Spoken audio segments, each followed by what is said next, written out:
बिस्मिल्लाहिर्रहमानिर्रहीम, अस्सलाम वालेकुम। नूरुल आपकी खिदमत में हाजिर है।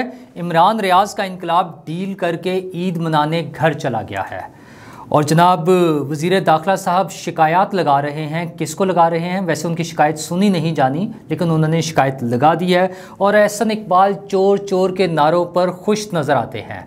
वो कोई कार्रवाई क्यों नहीं करना चाह रहे और फयाज़ चौहान को धमकियाँ मिल रही हैं, किससे और क्यों मिल रही हैं? तो जनाब आज इमरान रियाज साहब के लिए अदालत फिर लगी हुई थी। छुट्टी का दिन है। पीटीआई के जो इमरान रियाज खान भी पीटीआई वाले ही है ना, पीटीआई के जो एतराज़ात हैं कि अदालत रात को क्यों खुल जाती है, छुट्टी वाले दिन क्यों खुलती है, रिलीफ क्यों मिलता है, तो वही काम आज इमरान रियाज साहब के साथ हुआ कि उनकी गिरफ्तारी हो चुकी थी, उन्हें अदालत में पेश किया गया, जहाँ ये बात हुई कि वो इदारों के ख़िलाफ़ और बयानबाजी जो कर रहे हैं। तो इमरान रियाज खान साहब ने वहाँ पे यकीन दहानी कराई है कि वो कोई बयान नहीं देंगे, कोई इंटरव्यू नहीं देंगे, कोई बात नहीं करेंगे, उन्हें सिर्फ घर जाने दिया जाए। तो अदालत ने 19 तारीख को दोबारा कार्रवाई करनी है। अदालत की कार्रवाई दोबारा शुरू होगी। उस वक्त तक के लिए उन्हें घर भिजवा दिया है इस कंडीशन पे कि वो कोई बात नहीं करेंगे, कोई बयान नहीं देंगे। तो अब ज़रा देखें, इमरान रियाज खान वो जो स्टाइल था उनका, वो पंजाबी फिल्मों के हीरो की तरह चलना और पीछे गन्स और इतने सारे लाइसेंस और गार्ड्स और गाड़ियों का कॉन्वॉय, वो सारी चीज़ों वाला इमरान रियाज जो कहता था कि मुझे बताएं, मेरी बातों का जवाब दें, मैं खामोश नहीं हो सकता, मैं सवाल करूंगा, मैं सवाल उठाऊंगा और हमें बताया जाए, वो अब क्यों नहीं पूछ रहे? और फिर गिरफ्तारी के बाद जब उन्होंने कहा कि मैं अगर 5 घंटे के अंदर मुझे ना छोड़ा गया तो मैं एक ऐसी वीडियो रिलीज़ कर दूंगा कि सबको लग पता जाएगा, तो 5 दिन गुजर के वो वीडियो नहीं रिलीज़ हुई। क्या उनकी ट्यूनिंग हो गई है? क्या उनका सॉफ्टवेयर अपडेट हो गया है? अच्छा, वैसे तारीखी हवालों से देखें, हम अगर पुराने तजुर्बात की बुनियाद पे देखें तो सॉफ्टवेयर अपडेट थोड़े से मुश्किल होते हैं।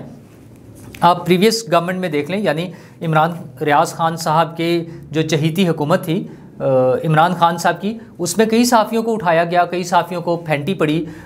रज़ी दादा हैं, उन्हें खासी मार वार पड़ी बेचारों को, उन पर तशद्दुद किया गया, लेकिन क्या उन्होंने अपना अंदाज़ बदल लिया? वो तो वैसी बात करते रहे हैं। हाँ, कुछ दिन के लिए शुरू में उनका ट्विटर अकाउंट बंद हुआ था, उसके बाद वो फिर आए और मेरे ख्याल में उससे भी ज़्यादा उन्होंने तल्ख बातें की हैं और वो करते रहे हैं। अच्छा, असद तूर को उठा लिया गया, अबसार आलम साहब पर फायरिंग हो गई, मतीउल्लाह जान साहब किडनैप हुए। अच्छा, ये सारी चीज़ें होती रही, लेकिन क्या वो लोग खामोश हो गए? क्या उन्होंने अपना स्टांस बदल लिया? ऐसा नहीं हुआ है। तो अब भी हुकूमत को सोचना होगा, जो हमारे ज़िम्मेदारान हैं उनको सोचना होगा कि इस तरह की चीज़ें ये वक्ती प्रेशर डालकर, आज तो अदालत में उन्होंने बयान दे दिया है इमरान रियाज ने कि मैं कोई बयान नहीं दूंगा, लेकिन ये कितनी देर ये कायम रहेगा? 19 तारीख को अगर उनके खिलाफ वो केस डिस्पोज ऑफ वो ख़त्म हो जाता है तो फिर आगे क्या बात होगी? आगे कहाँ चलेंगे हम? इमरान रियाज तो वैसी बात करेंगे। ज़रूरत इस बात की है कि एक तो जो काउंटर नैरेटिव है, वो जो नैरेटिव लेके चल रहे हैं, चोर हैं, डाकू हैं, उसका काउंटर नैरेटिव आना चाहिए कि वो चोर और डाकू जिनको कह रहे हैं वो किस बुनियाद पर कह रहे हैं। अगर तो सिर्फ कुछ प्रोपेगेंडे की बुनियाद पे, और जैसे वो खुद क्लेम करते हैं कि हमें सबूत दिखाए गए, हमें वीडियोस दिखाई गई, तो हुकूमत की जिम्मेदारी अब ये बनती है कि जो मौजूदा हुकूमत है, जिनके खिलाफ वो सारे सबूत दिखाए गए थे, उन्हें वीडियोस दिखाई गई थी, डॉक्यूमेंट्री प्रूफ दिखाए गए थे, इन्वेस्टिगेशन की रिकॉर्डिंग दिखाई गई थी उनको, तो उस हुकूमत का फ़र्ज़ बनता है कि वो सारी चीज़ों को थोड़ा सा मॉनिटर किया जाए, तो बल्कि उनकी तफ्तीश की जाए कि वो कौन लोग दिखा रहे थे, क्यों दिखा रहे थे और वो क्या कॉन्टेंट है। या तो हुकूमत चोर है, सारी हुकूमत जो है, या तो वो चोर हैं और उन्हें पता है कि जो चीज़ें उनके खिलाफ दिखाई गई थी वो ठीक थी, इसलिए वो कोई बात नहीं करना चाहते, और अगर वो चोर नहीं हैं तो फिर उन्हें उस बात के लिए तहकीकात के लिए आना चाहिए। अभी तक देखें, इसमें तो कम अज़ कम अगर हम देखें तो उनकी मैं आपको मिसाल दूंगा, राना सनाउल्लाह साहब की। अच्छा, राना सनाउल्लाह साहब के बारे में यही मसला हुआ कि उन्हें वो चोर भी कहते हैं, डाकू भी कहते हैं, पीटीआई वाले इमरान खान साहब समेत कातिल कहते हैं। आज भी उनके लोग कह रहे हैं कि शहबाज शरीफ ने और राना सनाउल्लाह ने फायरिंग करा के लोगों को मरवा दिया।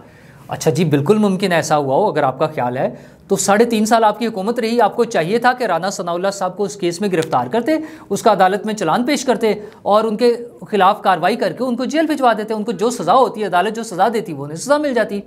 लेकिन हुकूमत ने उस केस में 1%, वो जो शहबाज शरीफ साहब ज़ुबान इस्तेमाल करते हैं ना कि एक धेले का भी जो उन्होंने वो जो है ना काम नहीं किया, कोई उस पर कोई सबूत नहीं पेश किए, कोई कार्रवाई नहीं की, कुछ नहीं किया। तो राना सनाउल्लाह साहब की लेकिन खुशकिस्मती ये है कि उन्हें अब पीटीआई के लोग बेगुनाह डिक्लेयर कर रहे हैं, जिसमें फवाद चौधरी साहब, हमने कल भी आपसे जिक्र किया था कि उन्होंने एक प्रोग्राम में बैठकर बड़ा साफ कह दिया। उन्होंने कहा कि वो तो बेकसूर थे, वो केस ही गलत था, झूठा केस था, वो तो केस बनता ही नहीं था। अच्छा, असद उमर साहब ने भी बयान दे दिया और राना सनाउल्लाह खुद बता रहे हैं कि 2-3 और वज़रा भी हैं जो कि तारिक बशीर चीमा साहब हैं और एजाज शाह साहब। उन्होंने कहा कि वो भी कैबिनेट में जो है इसकी मुखालफत कर रहे थे इस केस की, और उन्हें पता था कि ये केस झूठा है। लेकिन एक से ज़्यादा वीडियोस मौजूद हैं शहरयार आफरीदी साहब की, जिसमें वो कस्में उठाकर, अल्लाह रसूल की कस्में उठाकर और ईमान के अपने रेफरेंस देकर बता रहे हैं कि ये बिल्कुल सही है और जो भी मंशियात के हवाले से काम कर रहा होगा मैं उसको किसी को नहीं छोड़ूंगा। अच्छा, और वो इतने श्योर थे, जो हमारे सामने आता था उन टेलीविज़न प्रोग्राम्स में, वो कहते थे कि ये 100% सच्चा केस है।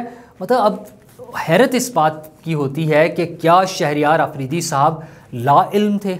ऐसा मुमकिन नहीं है, क्योंकि वो कैबिनेट में जब उनके साथी, उनके कुलीग्स उन्हें बैठकर बताते थे तो इसका मतलब यह है कि सबको पता था। तो हैरत की बात यह है कि आप सियासत ज़रूर करें, सियासत में आप किसी के खिलाफ केस भी बना दें, सारा कुछ कर लें, मतलब सियासत में सब चल सकता है, मैं उस सारी चीज़ों को मानने को तैयार हूँ। लेकिन आप अल्लाह रसूल को बीच में लाकर जिस तरह से आप कस्में उठा रहे थे, कुरान की और खुदा की और रसूल की और कलमे की और अपने ईमान की, वो सारी चीज़ें हैरत अंगेज़ बात है। मतलब क्या वो अल्लाह रसूल, उनकी नज़र में उनकी कोई वक़्त नहीं है? नाउज़ुबिल्लाह, क्या समझ वो हमें बता रहे हैं, क्या मैसेज दे रहे हैं? आज जब ये साबित हो रही हैं ये बातें कि वो बिल्कुल झूठ था, वो फ्रॉड था, तो शहरयार आफरीदी साहब की वो कस्में, उनकी क्या वैल्यू है? मतलब आप एक ऐसा शख्स जिसने अपना एक मजहबी लिबादा उड़ा हुआ था और अपने आप को मज़हब के साथ एसोसिएटेड वो शो करते थे, कम अज़ कम उनकी अब क्या स्टैंडिंग है, क्या ऑथेंटिसिटी है, हम उनके बारे में क्या सोचें? अच्छा, खैर हम तो जो भी सोचेंगे, राना सनाउल्लाह साहब ने, अच्छा, लेकिन हाँ, अब जो इल्ज़ाम लगा रहे हैं पीटीआई के लोग, वो ये कह रहे हैं, साथ ही वो कह रहे हैं कि ये केस हमने नहीं बनाया था, ये तो एएनएफ ने बनाया था। और एएनएफ के सरबराह थे उस वक्त मेजर जनरल आरिफ मलिक साहब, तो उन्होंने ये बनाया था केस। अच्छा, आज राना सनाउल्लाह साहब ने भी एक प्रोग्राम में बात की है। उन्होंने कहा है कि हुकूमत बनाना चाहती थी, हुकूमत ने पुलिस को कहा, पुलिस ने इनकार कर दिया, इस्लामाबाद पुलिस ने। तो लेफ्टिनेंट जनरल जो आरिफ मलिक साहब थे, उन्होंने साजबाज करके और फ़ायदे उठाए और ये सारा काम कर दिया। अच्छा, अब ये बहुत बड़ा इल्ज़ाम है ना कि एक आप मेजर जनरल के रैंक के शख्स पे आप ये इल्ज़ाम लगा रहे हैं कि वो जब ऑन ड्यूटी था, वो मेजर जनरल साहब उस वक्त ऑन ड्यूटी थे, वो ऑन ड्यूटी मेजर जनरल, उन्होंने झूठा केस बनाया हेरोइन का और उन्होंने फ़ायदे उठाए। अच्छा, उस पर अब राना सनाउल्लाह साहब का मज़ीद कहना यह है कि उन्होंने एक ख़त लिख दिया है आर्मी चीफ़ को और ज़ुबानी भी बात की, यानी उन्होंने शिकायत लगा दी है बिग बॉस से। और ये नहीं उन्होंने बताया कि बिग बॉस ने क्या जवाब दिया है, उन्होंने ये कहा कि मुझे जवाब ये मिला है कि आर्मी का एक अपना तरीक़ाकार है, उसके मुताबिक कार्रवाई होगी। अच्छा, वो तो फिर बड़ी खुफिया सी कार्रवाई होती है, उसमें तो लोगों को तो किसी, हमारे तक तो कोई खबर नहीं पहुंचेगी, या शायद राना सनाउल्लाह साहब को भी ना बताया जाए कि क्या हुआ।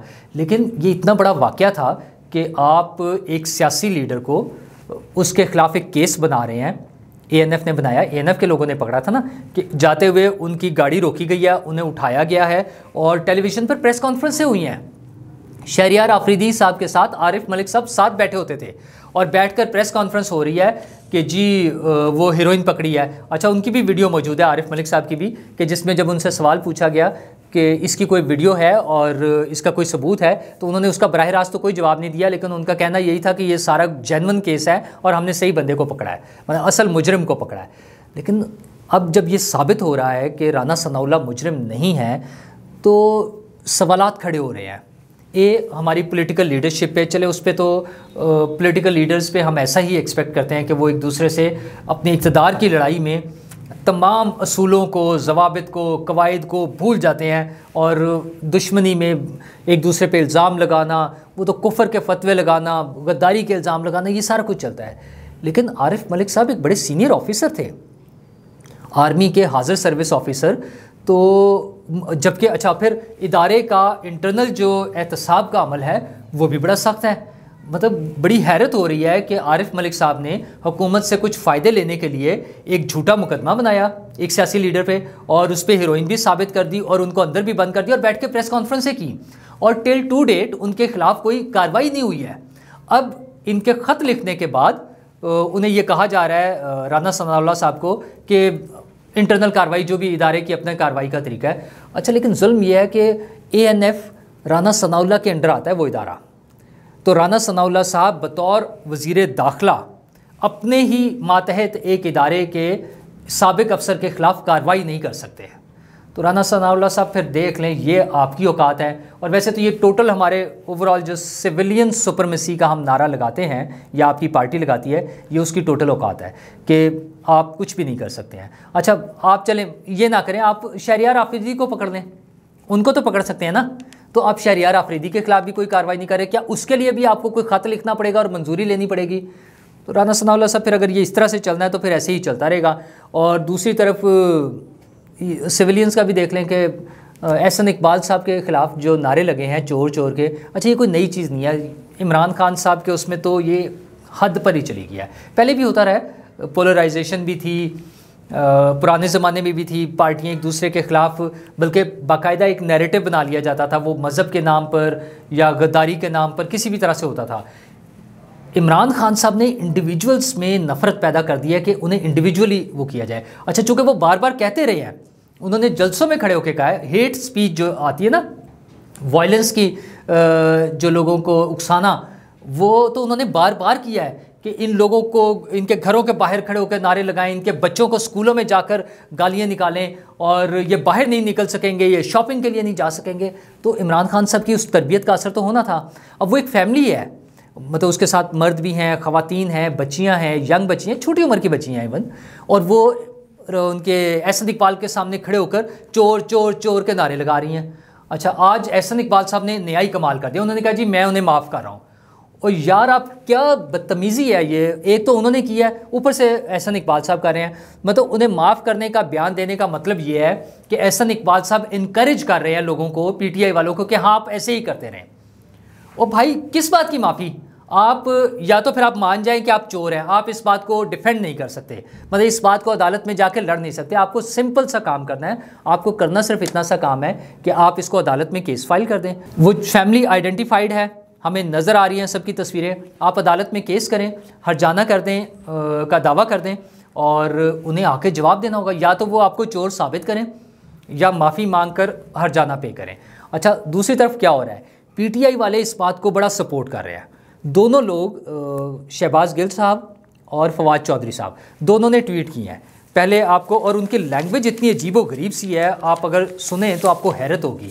मतलब बजाय इसके कि इसको कंडेम करें और शर्मिंदगी का एहसास हो, उनके जो बयान पढ़ के, उनके ट्वीट पढ़ के मज़ीद शर्मिंदगी होती है। शहबाज गिल साहब फरमा रहे हैं कि बेशरम के पीछे दरख्त होगा, उसने कहा चलो अब यार छाँव में बैठेंगे। ये शहबाज गिल साहब का ट्वीट है। फिर उन्होंने कहा कि अरस्तु जी, और वो एहसन इकबाल को कर रहे हैं ना, एहसन इकबाल ने जब उन्होंने कहा कि कोई बात नहीं मैं उसको, उन्होंने अपना उस वाक़े का जिक्र किया, तो वो कह रहे हैं कि अरस्तु जी आपकी दबा कर बेइज्जती हुई है, लेकिन आप ठंडे हैं इसलिए महसूस नहीं की। बेशर्मी की हद तो ये थी कि बेइज्जती के दौरान ही आपने खाने का ऑर्डर प्लेस कर दिया, मतलब खाना ज़रूर है भले बेइज्जती जितनी मर्जी हो। अब शहबाज गिल साहब जो कि चीफ़ ऑफ स्टाफ हैं इमरान खान साहब के, वो ऐसे वाक़े को कंडेम करने की बजाय, उसकी मजम्मत करने की बजाय, या कम से कम खामोश ही रहते, वो अपने सपोर्टर्स को इनकरेज कर रहे हैं। एहसन इकबाल साहब के ख़िलाफ़ ट्वीट करके वो अपने सपोर्टर्स को इनकरेज कर रहे हैं कि ताकि वो इसी तरह के मज़ीद वाक़यात होते रहें और वो यही काम करते रहें। और दूसरी तरफ फवाद चौधरी साहब ने भी ट्वीट किया है और उन्होंने भी इसी तरह का कुछ ट्वीट किया। उन्होंने कहा कि आपकी बेइज्जती हुई है और बड़ी टिका के बेइज्जती हुई है, आप महसूस नहीं कर रहे। मतलब वो क्या करना चाह रहे हैं यार। अच्छा, फिर उसका रिएक्शन जैसे आना था, सलमान शहबाज के हवाले से 2 ट्विटर अकाउंट्स हैं, एक सलमान शहबाज के नाम से और एक ZI सलमान के नाम से, और दोनों में उन्होंने ये किया है कि कह रहे कि मेरे शेरों इनको जवाब दो, जहाँ ये लोग नज़र आए इनको मतलब इनके साथ फिज़िकल हो जाए, इनको मारे। अच्छा, ये कितनी गलत चीज़ है। आप माशरे में बदअमनी चाहते हैं कि लोग एक दूसरे से लड़ पड़ें, लोग जहाँ जिसको मिले उसके साथ लड़ना शुरू कर दें, और ये ऐसा ही होना था। जैसे आपको वो मैरियट वाला वाक़या मैं कल भी आपसे जिक्र कर रहा था, आपको याद होगा, जहाँ पे मुस्तफ़ा नवाज़ खोखर ने एक साहब के साथ लड़ाई शुरू कर दी, उन्हें फिज़िकली मारना शुरू कर दिया। तो यहाँ भी अगर कोई एहसन इकबाल साहब के साथ मौजूद लोगों में से अगर उनकी फैमिली के साथ लड़ाई शुरू कर दे, तो क्या माहौल हम क्रिएट करना चाह रहे हैं। और पीटीआई वाले लोग, ये जो मैंने शहबाज गिल और फवाद चौधरी के बयानात का जिक्र किया, उनके ट्वीट्स का, वो यही चाह रहे हैं कि लड़ाइयाँ हों, लोग एक दूसरे को मारे, कत्ल कर दें। अजीब लोग हैं यार, मतलब वो कोई, अच्छा सलमान शहबाज के ट्विटर पे उसके जिस ट्वीट पर के आप लोगों को मारें, एक साहब ने यूके पुलिस को टैग करके ट्वीट किया हुआ है कि वो यूके पुलिस को कह रहे हैं कि देख लें, जो है ब्रिटिश सिटीज़न का बेटा, ब्रिटिश सिटीज़न जो है वो लोगों को वायलेंस पर उकसा रहा है।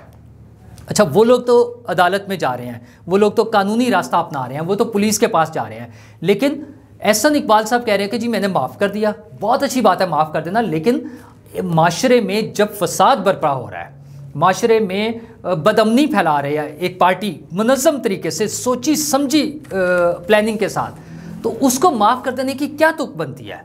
आप सिर्फ उस कानून का रास्ता अपनाएं, कानून के मुताबिक चलें, आप उस पर एक केस करें और उन्हें अदालत में बुलाएं, वो आकर अदालत में साबित करें। ये ARY के साथ जो हुआ है, ARY को 4-5 मरतबा बड़ा हैवी किस्म का फ़ाइन हुआ है, लेकिन वो चूँकि ब्रिटिश गवर्नमेंट के अंडर होता है, उसमें इंग्लैंड में करना पड़ता है उन्हें। इंग्लैंड में जब भी करते हैं वहाँ पे उन्हें फ़ाइन हो जाता है, वो जो भी झूठ बोलते हैं पकड़े जाते हैं। हमारे मुल्क में चूँकि आज़ादी है झूठ बोलने की, तो वही काम एहसन इकबाल साहब कर रहे हैं। यार खुदा का खौफ खाए, इसको किसी तरीके से लाएं, किसी सिस्टम में लेकर आएँ।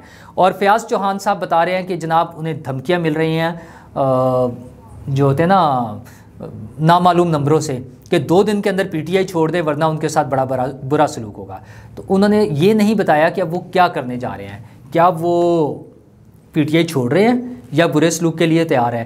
पहली चीज़ तो यह है कि अगर उन्हें ऐसी धमकियां मिली हैं, उन्हें भी कानून का रास्ता अपनाना चाहिए। अदालतें खुली हैं, छुट्टी का भी कोई मसला नहीं।